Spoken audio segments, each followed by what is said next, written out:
Adesso facciamo una cosa, perché in realtà bisognava parlare adesso del simbolo di Napoli, perché noi ovviamente come simbolo del Napoli qual è?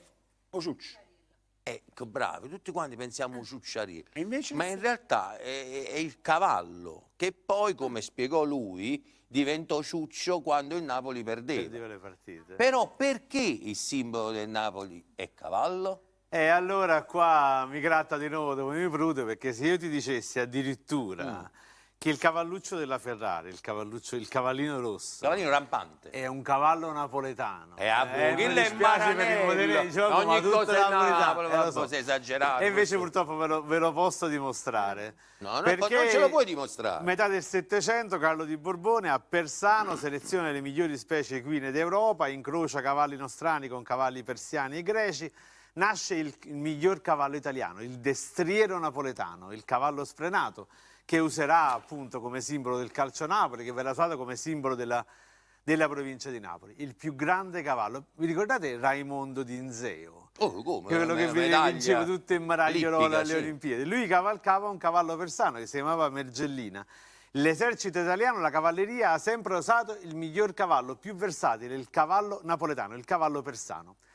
E anche Francesco Baracca. Chi è Francesco Baracca? L'eroe degli eroi della Prima Guerra Mondiale, un grande aviatore, ma lui era anche tenente di cavalleria.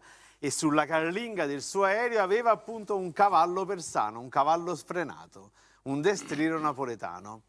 Che c'entra Enzo Ferrari? Il nostro Francesco Baracca verrà abbattuto. Oggi in tutti i comuni d'Italia c'è almeno una via Francesco Baracca, no? Perché era il grande eroe. Enzo Ferrari era grande amico del conte Baracca, padre di Francesco. Quando nasce l'azienda automobilistica Ferrari, questo lo dice lui in un'intervista, quindi non sto inventando lì, lo dice Enzo Ferrari in un'intervista fatta, diciamo, negli anni 50, prima di morire.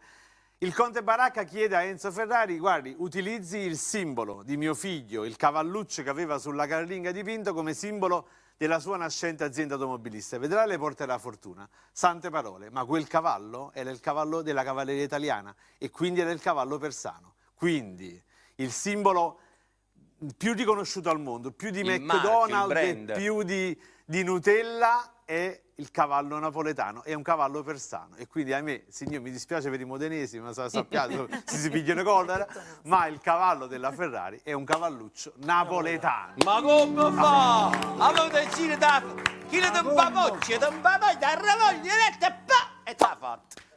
Ci mettiamo tutte le stelletelle.